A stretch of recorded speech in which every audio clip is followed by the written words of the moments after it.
Muito bom. Gente, lá em Mateus 5:4, diz assim, a segunda coisa que Jesus falou, quando ele faz o discurso, o sermão das bem-aventuranças, ele diz assim: bem-aventurados os que choram, porque serão consolados. Semana passada, o Marcos Thieme veio aqui, e resumindo muito o que ele falou, ele abriu contando um pouquinho da história do Celebrando, mas ele também falou algumas coisas importantes, essa necessidade que nós temos de deixar de negar o nosso problema, para que a gente comece a ser tratado por Deus justamente nesse problema. Marcos Thieme falou uma coisa importante, que para que isso aconteça, a gente precisa admitir que a gente não é Deus. A gente começa a vencer o processo de negação, é assim que o pessoal do CR diz, né? Esse processo de negação que faz a gente sempre dizer, não preciso, não quero, eu estou bem, eu estou legal. Essa negação que a gente sempre faz, ela só é vencida quando a gente, em primeiro lugar, como eu disse, admite que a gente não é Deus. Tem áreas da vida da gente que a gente não tem controle. Aliás, pense comigo, a gente não tem controle sobre a vida. A gente não tem controle sobre a vida. Primeiro movimento importante para acontecer no coração da gente é esse. E segundo, é justamente ligado a esse, temos que abandonar o nosso desejo de controlar as coisas, porque a gente não tem controle sobre a vida. Às vezes é bom a gente lembrar de algumas palavras que nos colocam diante disso. Palavras como incapacidade, finitude, limitação. Pense você, essas palavras são um tanto quanto rejeitadas hoje. A gente vive numa sociedade de realização. Eu posso, eu consigo, é isso aí, eu tenho poder dentro de mim para fazer qualquer coisa. Essas palavras vão sendo rejeitadas, o que é um grande erro.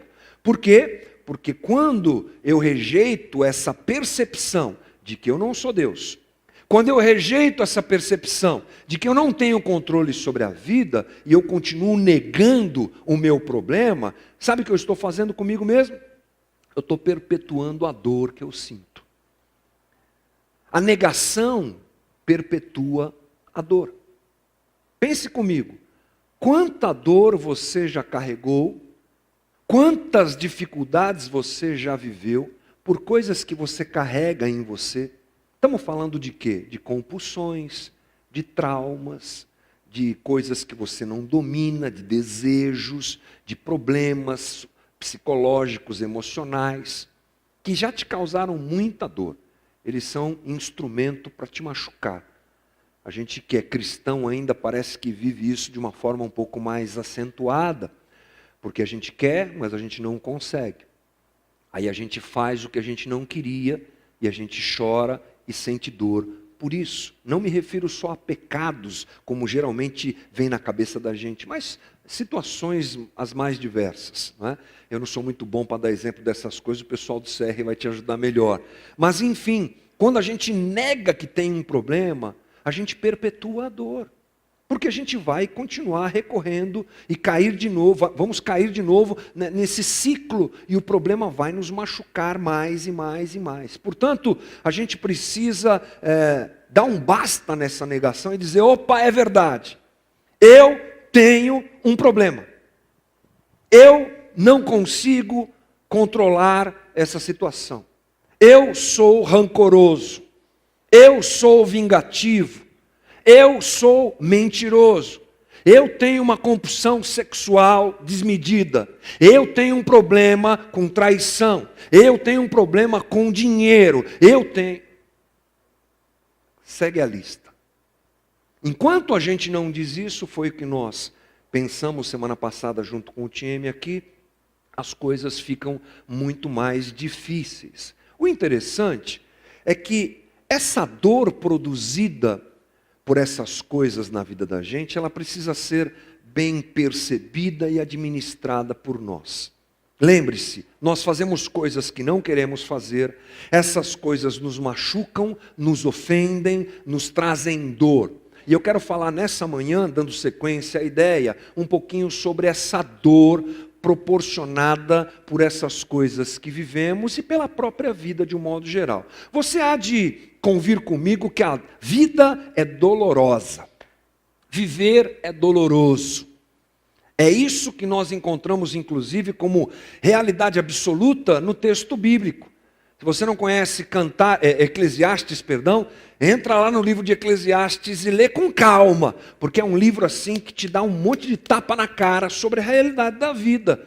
Essa vida debaixo do sol, Salomão fala sobre ela, que é dor, que é dificuldade, que não tem nada de agradável, que o cara trabalha a vida toda, morre, não leva nada do que ele juntou. Essas coisas loucas que Salomão fala, realidades, aliás, que são presentes na nossa vida. Diante da dor, qual é a minha reação? Eu pensei em 3 possíveis reações diante da dor. Primeiro, vitimização. Esse é um caminho muito comum. É quando a gente se vitimiza. Há um processo na vida do pastor que ele precisa ser despertado o mais rápido possível. Pastor habita na dor alheia. Pastor enxerga a dor do outro e vai lá socorrer. Aliás, não só pastor, mas pastor talvez pela própria função dentro do corpo de Cristo, mas essa deve ser uma realidade de todos nós. Quando eu percebo a tua dor, eu respeito, eu ando com calma dentro desse ambiente da tua dor, porque é a tua dor. Já diz o ditado que cada um sabe onde seu calo aperta. Eu posso olhar para a tua dor e falar, nada. Não posso fazer isso, porque é a tua dor. Agora, o que acontece é que muita gente, diante da dor, se vitimiza. E absorve aquilo, e vira vítima. Ó dia, ó céu, ó... Lembra do desenho? Não, né? Tudo bem, é da minha época, não tem problema. A nuvenzinha que andava na cabeça do cara lá, e ele ficava falando, é assim. Muita gente se vitimiza, não é? Absorve a dor como uma realidade única e vive assim, reclamando e falando. E isso é muito comum, infelizmente. São pessoas que parece que gostam da dor. Outros querem encontrar, melhor dizendo, culpados. Diante da dor, sobra para todo mundo que está perto. Às vezes até para quem não está, não é? A dor chegou, eu começo a tirar flecha para cá e bombardeio para lá, e é a mulher que é culpada, é o marido que é culpado, é o filho que é culpado, é o Lula que é culpado, é o Bolsonaro que é culpado, é o patrão, é isso e aquilo, aquela coisa de tentar se livrar da dor encontrando um culpado. Também é um processo bastante comum. Ou outras pessoas diante da dor tentam encontrar força para passar pela dor, e se machucam mais e mais. Conseguem, às vezes, suportar a dor, mas vão se machucando mais e mais. A dor, ela pode ser um instrumento, penso eu, para nos mostrar a realidade. A dor pode ser um instrumento para despertar em mim, despertar em você a realidade que nós estamos vivendo. Você sabe que eu gosto de alguns personagens bíblicos, e quando eu digo personagens, não é porque eles não existiram, tipo Tio Patinhas, né? Ou Batman. O Batman não existiu? Não existiu, tira o cavalinho da chuva. Não existe o Batman, né? Desculpa se você está frustrado, mas esses são fictícios. Os homens da Bíblia são reais, mas eu gosto de chamá-los de personagens, porque eles estão lá no texto bíblico. E um deles, que eu tenho muito carinho, é Pedro. Porque Pedro é o tipo do cara que viveu um movimento de transformação lindo na sua vida. Observe Pedro, vai lendo o texto bíblico, os evangelhos, sabe a Bíblia? Lembra? Bíblia, aquela que você tem em casa, isso, vai lendo, não é? Espero que você faça isso, vai lendo e vai prestando atenção na história de Pedro. Ela é a história de um homem que foi transformado. E em alguns momentos Pedro sofreu, a dor chegou até ele. E a dor que chegou até ele despertou Pedro para a realidade. Quer ver? Confere comigo Lucas 22, 60. Pedro respondeu: homem, não sei o que você está falando. Falava ele ainda quando o galo cantou. O Senhor voltou-se e olhou diretamente para Pedro. Então Pedro se lembrou da palavra que o Senhor lhe tinha dito: antes que o galo cante, hoje você me negará 3 vezes. Saindo dali, chorou amargamente. Todo mundo lembra disso aqui. Pedro sentindo dor. Por quê? Porque ele se achava invencível, ele se achava melhor que os outros apóstolos, ele achava que ele poderia suportar a pressão causada pelo movimento social ali, da situação de Jesus e tudo mais. Mas quando ele viu que não podia, ele chora.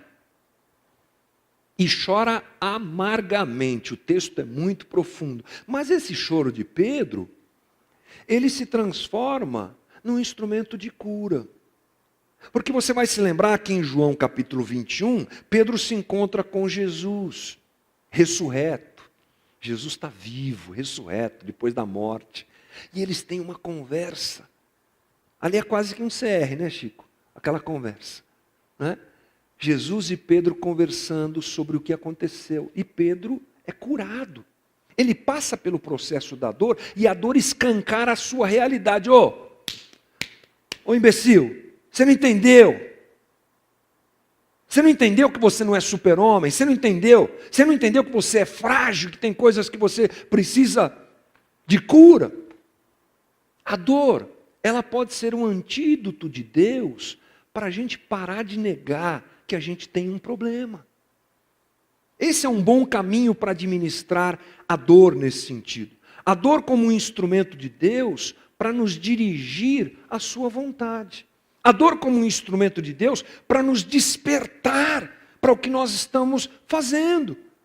Agora, o triste é perceber e ver a história de um monte de gente que passa por dor, perde isso, acontece aquilo, e nada muda.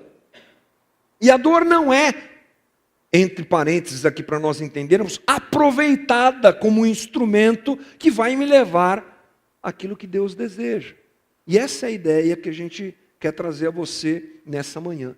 Esse movimento de dor que pode ser útil para a nossa negação terminar, ele pode acontecer com crises, por exemplo. Crises são um instrumento de dor que pode ser um caminho para nós percebermos a realidade. Doenças, estresse, uma perda de trabalho, aquilo que parecia tão controlado, tão bacana, tão legal, de repente sai do meu controle. O casamento perfeito de repente desmorona, o filho maravilhoso de repente está longe de casa fazendo besteira, aquela coisa, crise. Todo mundo sabe bem o que é esse negócio de crise. Às vezes, um outro instrumento que causa dor, e que pode ser uma grande bênção na vida da gente, no sentido de nos despertar para a nossa realidade, é a confrontação. Gente que está do lado da gente que ama a gente, que é usada por Deus para nos dar umas pauladas. Ei, acorda aí, rapaz. Olha o que você está fazendo com a tua vida. Aquilo parece dói, né? Não é bom a gente ouvir sobre os nossos defeitos, né? Você gosta? Eu não gosto. Eu sou um cara que tem problemas com críticas, mas eu estou aprendendo a ouvir as críticas quando elas vêm de uma maneira, não é, adequada e por gente que realmente se importa comigo, a observar se Deus não está falando comigo a respeito de alguma coisa que eu estou precisando acertar na minha vida. Portanto, a gente não pode ignorar a nossa própria dor e não pode ignorar os alertas, os alarmes que são dados a respeito do que a gente está vivendo e passando. Às vezes é o que acontece, né? O alarme soa e a gente não quer ouvir. Esse alarme muitas vezes é um amigo, é um familiar, é uma pessoa que está perto de você, te mostrando, a dor que você está sentindo, você precisa entender que ela pode ser um instrumento de Deus para a tua vida, mas você não quer ouvir, e a gente precisa ouvir esses sinais. Amigos que nos confrontam e nos ajudam a parar de ignorar a dor que a gente está sentindo, é um bom instrumento de Deus. Em terceiro lugar, às vezes a palavra é forte, mediante a realidade desse começo de ano, ela se torna mais forte ainda, que é catástrofes, né? Coisas assim difíceis. Coisas complicadas pelas quais a gente passa. A perda de alguém, uma situação que vai além da crise, né? Tem a crise, tem uma coisa que vai além da crise, aquela dor maior, aquela coisa complicada que a gente passa eventualmente. Portanto, talvez pontuando aí, são 3 caminhos interessantes que trazem a dor até a gente. Não vou dizer que eles são os únicos, mas me fez lembrar essa conversa, esses 3 caminhos, para que a gente perceba a dor e aproveite a dor para que ela seja instrumento para a gente pensar na vida e se acertar e parar de negar a nossa própria situação de necessidade de cura, de restauração e muitas coisas. Nesse cenário a gente precisa tomar algumas atitudes importantes. Diante da dor, diante desse alarme que toca, diante dessa crise, diante dessa perda, diante dessa dificuldade, três coisas nos são requeridas, ou algumas coisas nos são requeridas e que são muito importantes. A primeira delas é o reconhecimento da própria existência de Deus. Eu sei que parece que eu vou chover no molhado aqui, porque a gente está dentro de uma igreja, está cheio de crente aqui. Mas é bom a gente falar sobre isso. A existência de Deus é algo que no meio da minha dor eu preciso reconhecer. Hebreus 11:6 diz assim: sem fé é impossível agradar a Deus, pois quem dele se aproxima precisa crer que ele existe e que recompensa aqueles que o buscam. Você há de convir comigo que a gente está vivendo um momento muito propício ao ateísmo. Essa é uma realidade bem frequente ao nosso redor. Eu tenho um filho de 14 anos, com o qual eu me preocupo muito. Os outros dois já estão encaminhados na fé, graças a Deus. Você imagina que essa semana um dos meus filhos mandou uma pergunta teológica para mim no meu WhatsApp. O que está acontecendo, Jesus? Meu filho perguntando as coisas teológicas é uma coisa boa, né? É digno de alegria. Mas o de 14 anos, ele está formando a vida ainda, ele está começando a entender algumas coisas e me preocupa, porque há um grande movimento de ateísmo nos nossos dias hoje, tomando conta dos adolescentes e também, é claro, a gente sabe, de adultos e tudo mais. Então, o que aconteceu com a nossa sociedade foi que a gente deixou de crer na capacidade que nós mesmos criamos de resolver o mundo. Isso se chama modernidade. Algumas décadas atrás, a gente estava inserido num ambiente que era a modernidade. Sabe qual é o valor da modernidade? A gente pode. A gente precisa de Deus, a gente pode. Olha a ciência, olha a tecnologia. Olha só como a gente é bom, olha como a gente descobre tudo, olha como a gente é legal. Veio o iluminismo alguns séculos atrás, abriu a cabeça de todo mundo, a filosofia, tecnologia, a gente não precisa de Deus. Só que no meio desse caminho, a humanidade foi estapeada por 2 guerras mundiais.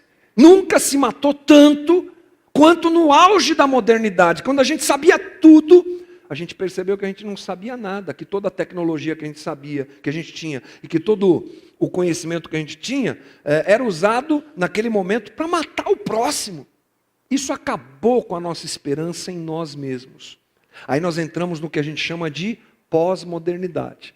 Modernidade, pós-modernidade. É essa época que a gente está vivendo. Qual é essa época? Cada um por si. Cada um se resolve.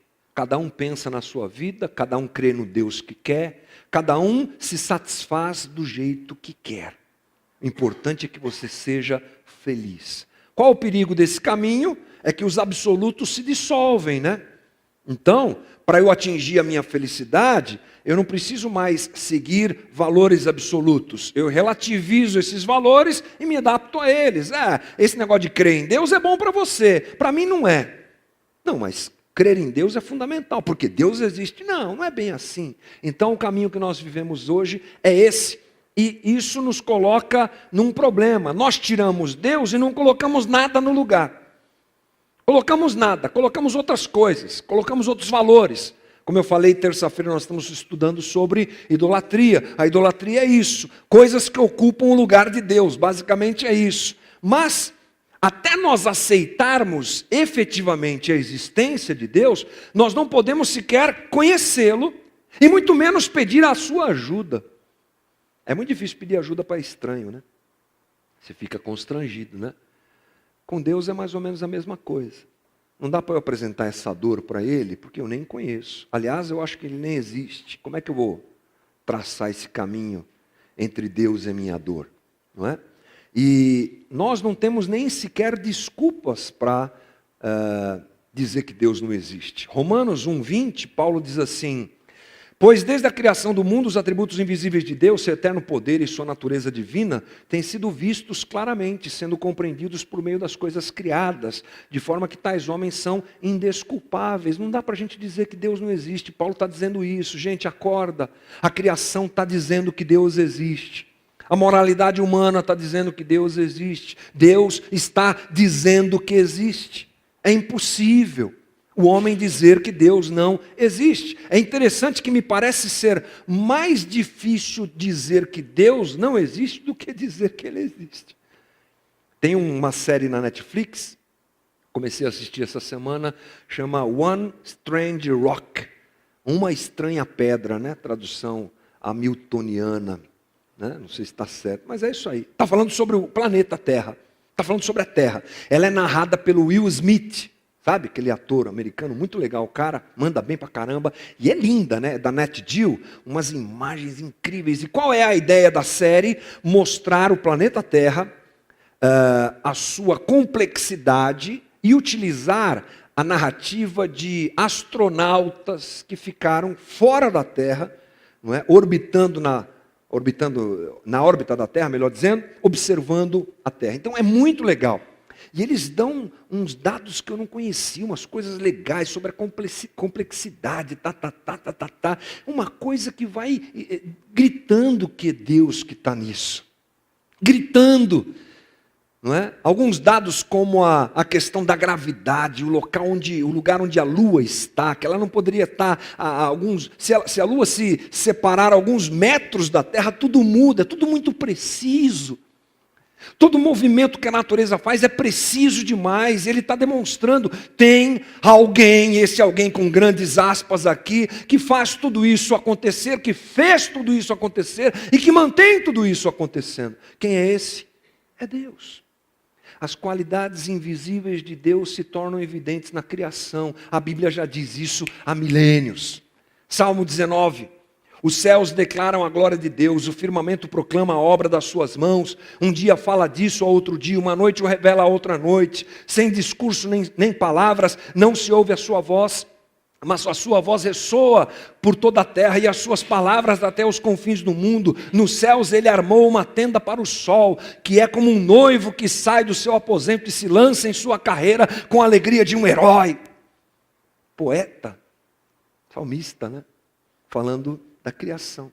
Salmo 14, 1, diz o tolo em seu coração, Deus não existe.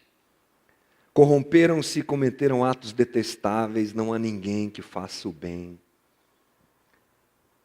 A Bíblia chama de tolo aquele que diz que Deus não existe. E geralmente a gente tem um problema com Deus, ou as pessoas que têm um problema com Deus, porque se tem uma imagem errada de Deus. Para nós é muito difícil o nada.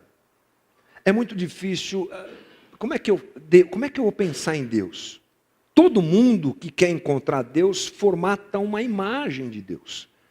Pensa alguma coisa sobre Deus. O grande problema é que frequentemente a figura paterna é que nos remete a Deus. A gente pega a imagem do Pai, a gente pega a imagem de quem nos criou, e a gente projeta essa imagem para Deus. Eu acho que é até comum, normal isso acontecer, porque a gente diz que Deus é Pai, é verdade, Deus é Pai. Então a figura do Pai, a figura do progenitor, ela ganha destaque nessa nossa percepção a respeito de Deus. E o grande problema é que a gente às vezes não teve uma boa relação com o Pai, ou com quem nos criou. Isso é muito comum. Acho que o psique humano leva a gente a fazer assim. Quem é Deus? Deus deve ser igual ao meu pai que me abandonou.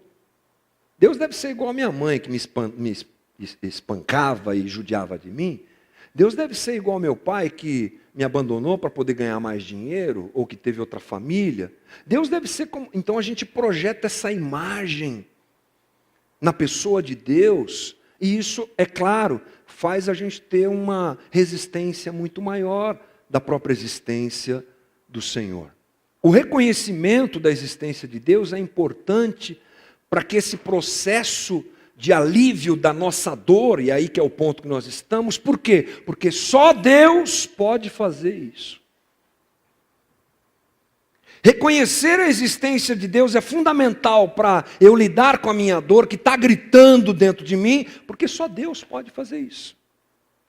Para que a gente entenda mais um pouquinho sobre isso, é importante perceber também o caráter de Deus. Aí a gente traz a realidade da pessoa de Deus. Não dá para a gente falar isso numa conversa tão rápida assim, mas algumas coisas a gente pode pensar a respeito de quem realmente Deus é. E isso, aliás, é muito importante. Talvez mais importante do que pensar na sua própria existência, mas pensar em quem Deus é, para a gente poder se relacionar com Ele. Como é que Deus é? Quem é Deus? Bom, para a gente ter uma imagem melhor de Deus, ou definitiva, melhor dizendo, do que essa que a gente tem a respeito de Deus através do pai, da mãe, ou coisa assim, nós temos alguém para olhar e dizer assim: ah, Deus é assim. Quem é, gente? Jesus. Olha o que Paulo diz em Colossenses 1,15. Ele, Jesus, é a imagem do Deus invisível. Quando eu olho para Jesus, eu estou olhando para Deus. Quando eu conheço Jesus, eu estou conhecendo Deus. Se você deseja saber como Deus é simples, olhe para Jesus. Ele é a expressão visível do Deus invisível. Pronto, está resolvida a questão. João 14 nos conta uma história, vou ler para você aqui. Disse Filipe: Senhor, mostra-nos o Pai, isso nos basta. Jesus respondeu: você não me conhece, Filipe? Mesmo depois de eu ter estado com vocês durante tanto tempo? Quem me vê, vê o Pai. Olhe para Jesus, aprenda sobre Jesus, entenda Jesus, leia sobre Jesus. Faça dos evangelhos o teu livro de cabeceira. Conheça Jesus e você conhecerá a Deus. Jesus é aquele que apresenta a imagem do Deus invisível. É importante também a gente pensar a respeito do que Deus, do caráter de Deus e de quem Deus é. Olhando para Jesus a gente percebe isso. Primeiro, que Deus sabe tudo a respeito da minha situação. O Deus que a gente serve, o Deus da Bíblia, o Deus cristão, ele não é distante, ele é próximo. Apesar da sua grandeza e poder, que a gente não consegue nem nominar direito, né? Deus, quem é Deus? O que ele fez? Falta palavras, não dá para a gente falar quem Deus é. Mas a gente percebe um desejo absoluto de Deus em se fazer conhecido para nós. Porque Deus é pessoal e Ele nos conhece. Ele quer que nós o conheçamos, mas a contrapartida é completa, Ele nos conhece. Salmo 31, 7. Exultarei com grande alegria por teu amor, pois viste a minha aflição e conheceste a angústia da minha alma. Deus conhece a crise que eu tenho, que gera tanta dor. Até as coisas que eu me envergonho, Ele conhece. Salmo 69, 5. Tu sabes como fui insensato, ó Deus. A minha culpa não te é encoberta. A gente está falando de um Deus que conhece segredos, culpas, medos, traumas, compulsões. O que eu não quero mostrar para ninguém, Ele sabe. E mais incrível é que Deus não fica chocado com a minha realidade pecaminosa. O Deus que a gente conhece, o Deus bíblico que a gente quer conhecer, Ele não se envergonha de nós. Você já pensou que você não pode desapontar Deus? A gente não pode desapontar Deus. Ai, pequei, agora Ele ficou desapontado comigo. E Deus lá do céu: esperava tanto de você, meu filho. Ah, pisaste na bola. Não tem. Antes que saia a palavra da minha boca, Ele já sabe. Não conseguimos desapontar a Deus. Geralmente a gente tem uma ideia de um Deus irado e pronto para punir. Não é isso que a gente encontra na revelação do texto bíblico. Minhas lágrimas não estão longe do entendimento de Deus. Salmo 56, 8. Registra tu mesmo o meu lamento. Recolhe as minhas lágrimas em teu odre. Acaso não estão anotadas em teu livro? O salmista, no Salmo 103, fala sobre essa compaixão profunda, e ele diz assim: como um pai tem compaixão de seus filhos, assim o Senhor tem compaixão dos que o temem, pois ele sabe do que somos formados. Lembra-se que somos pó. A vida do homem é semelhante à relva, ele floresce como a flor do campo, que se vai quando sopra o vento, e nem se sabe mais o lugar que ocupava. Mas o amor leal do Senhor, o seu amor eterno, está com os que o temem, e sua justiça com os filhos dos seus filhos. É a compaixão de Deus, que nos ama nos dias bons e nos dias maus, que nos ama quando o obedecemos e quando não o obedecemos, que nos ama a despeito do nosso pecado. A própria Bíblia, ela só diz duas coisas a respeito da essência de Deus: Deus é Espírito e Deus é amor. E a gente precisa sempre se lembrar a respeito disso. Esse movimento maravilhoso de Deus a respeito de nós se apresenta no nosso relacionamento com Ele através do seu poder. Estamos falando de dor, não esqueça. Estamos falando de um Deus que a gente precisa conhecer melhor, de um Deus que trabalha a nossa vida também no dia da nossa dor. E Ele trabalha a nossa vida nos dando o seu poder. Poder que nos dá capacidade que nós não temos de lidar com a dor. Paulo diz lá em Efésios 1,18: oro também para que os olhos do coração de vocês sejam iluminados, a fim de que vocês conheçam a esperança para a qual Ele os chamou, as riquezas da gloriosa herança dele nos santos, e a incomparável grandeza do seu poder para conosco, os que cremos, conforme a atuação da sua poderosa força. Esse poder Ele exerceu em Cristo, ressuscitando-o dos mortos e fazendo assentar-se à sua direita nas regiões celestiais. Interessante, né? Amor e poder.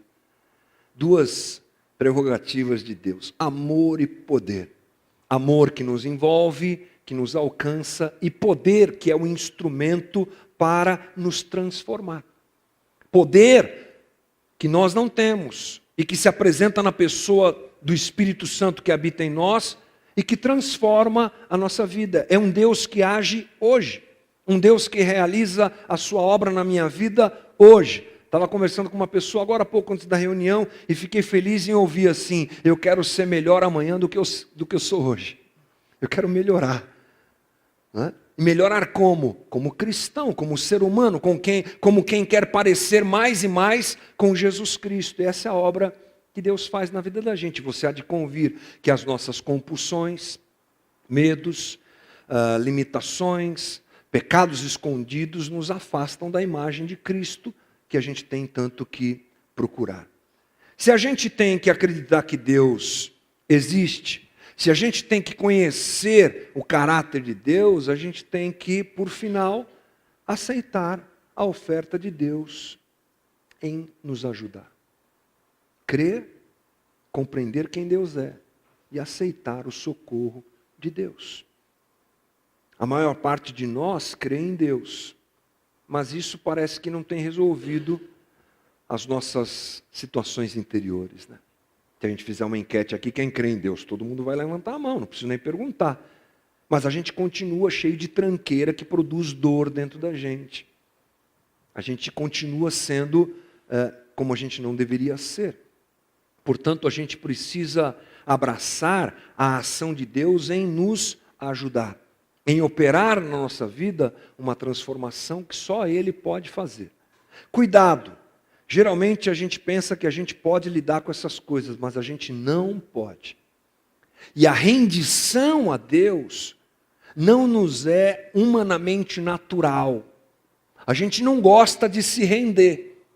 A gente não gosta de dizer, não posso. A gente não gosta. É sobre isso que a gente também está falando, né?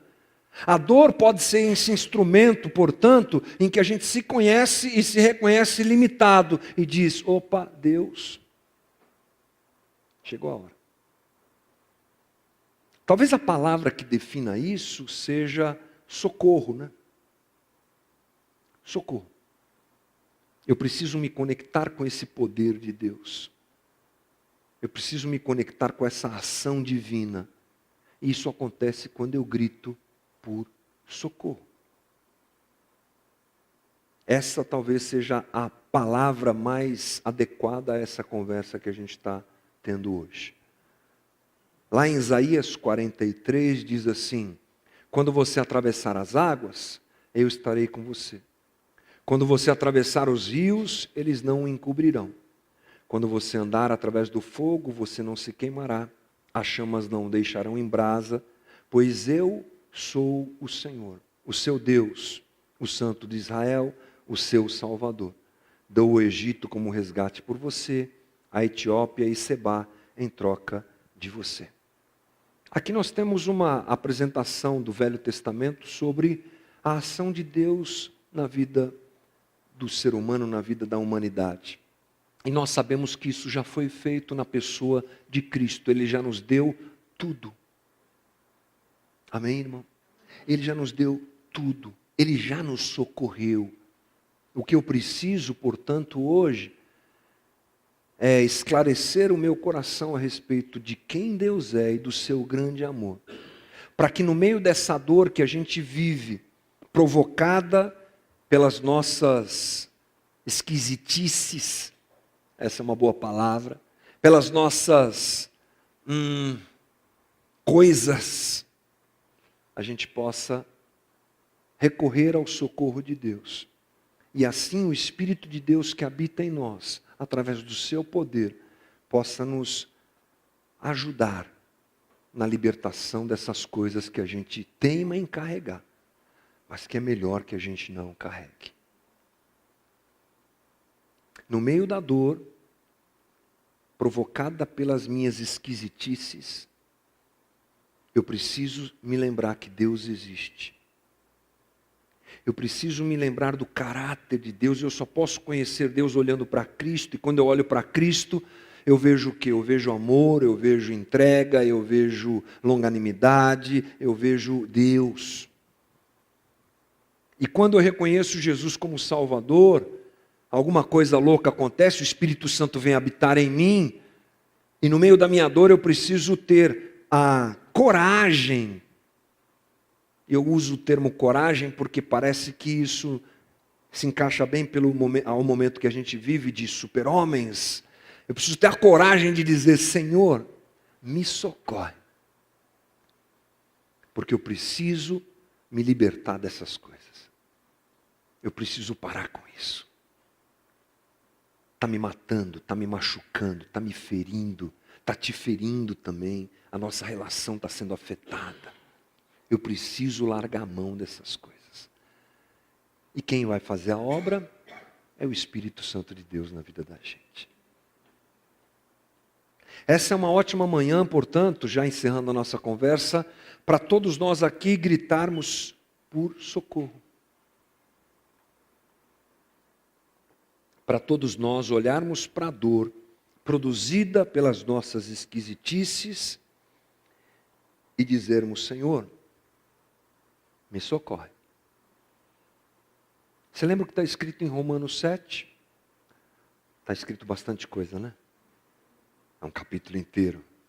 Mas Paulo diz lá: o bem que eu quero, eu não consigo fazer. Esquisitice, né? Eu quero fazer o bem e não consigo. Isso é meio esquisito, esquizofrênico, né? Isso. O mal que eu não quero fazer, é isso que eu faço. Esquisito, esquizofrênico. Aí Paulo fala: miserável homem que eu sou. Quem vai me livrar desse corpo de morte? É disso que a gente está falando. É desse olhar que a gente deve ter no meio da dor, que aponta para essas coisas que nos fazem sofrer, e que a gente percebe tudo isso e diz: Jesus, me ajuda, me socorre. O bem que eu quero eu não faço, o mal que eu não quero eu não faço, eu faço. Quem vai me livrar disso? Jesus. Jesus vai me livrar disso. Nós vamos orar. Eu quero pedir a você para fechar os teus olhos. Esse é um momento de contrição, de olhar para dentro, de olhar para a tua esquisitice, de olhar para a tua situação de aprisionamento, que está fazendo você sofrer, porque você não quer, mas você não consegue largar a mão disso. Essa compulsão por sei lá o quê. Esse jeito de reagir às coisas que você não quer ter, mas faz parte da tua vida. É hora de pedir socorro, Jesus. Socorro.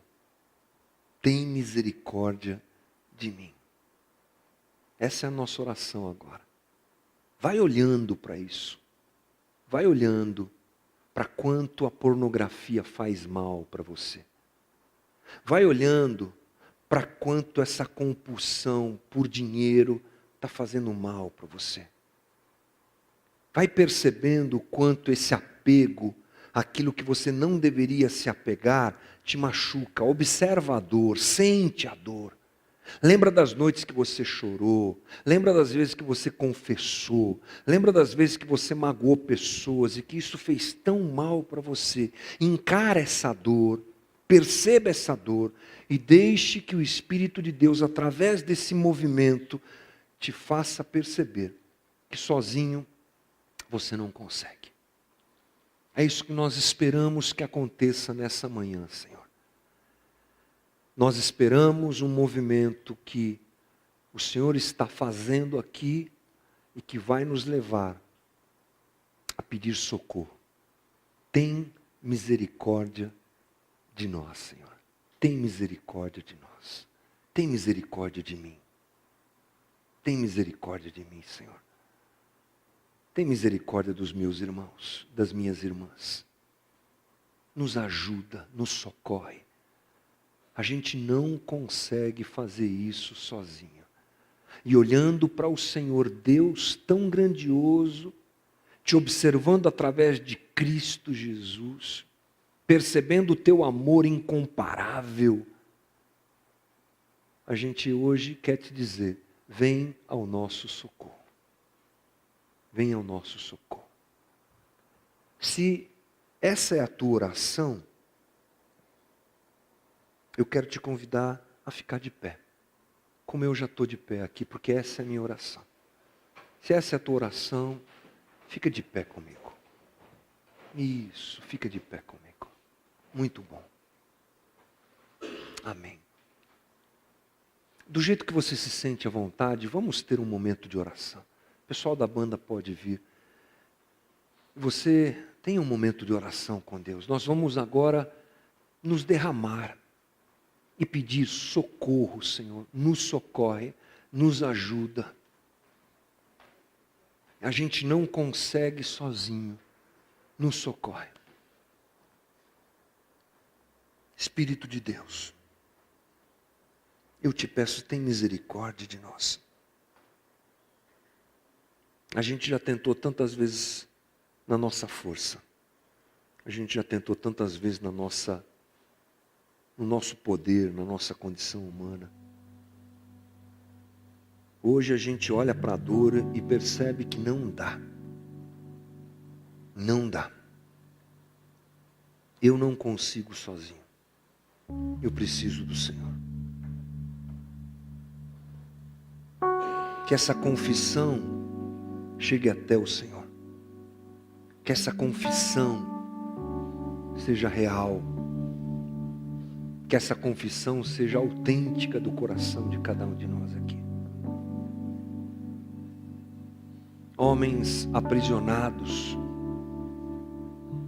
que seja o início de um movimento de libertação profundo, Senhor. Que ninguém pode fazer. Que ninguém pode fazer. Ninguém pode gerar essa libertação, senão o Senhor. Porque o Senhor nos faz novas criaturas. O Senhor apaga o nosso passado e nos dá um tempo de novidade de vida. Ajuda-nos. Estendemos as mãos a Ti nessa manhã e e te pedimos, socorre-nos, Senhor. Irmãos aqui cansados, irmãs cansadas, alivia esse peso, Senhor, cura, faz aquilo que só o Teu Espírito pode fazer. Nos refugiamos no Teu amor, te reconhecemos como um Deus amoroso, te reconhecemos como um Deus que se importa com a gente, que veio, que se encarnou, que se mostrou, que se apresentou a nós, que foi para a cruz. Que Deus é esse que nos ama. Que o Teu poder se apresente em nós a partir de hoje e sejamos libertos e restaurados. Uma obra de libertação comece. A gente não quer se enganar, Senhor, pensando que uma oração vai resolver tudo. Não, eu sei que é um processo. O meu pedido é, começa esse processo hoje na vida de cada um de nós. Começa esse processo de transformação na vida de meus irmãos. Começa esse processo de desembaraçar, de despedaçar julgos e cadeias. O confessar, o abrir a boca e dizer, eu preciso, eu não consigo. Faz disso um instrumento poderoso para a libertação das nossas vidas. Nos rendemos ao Senhor nessa manhã.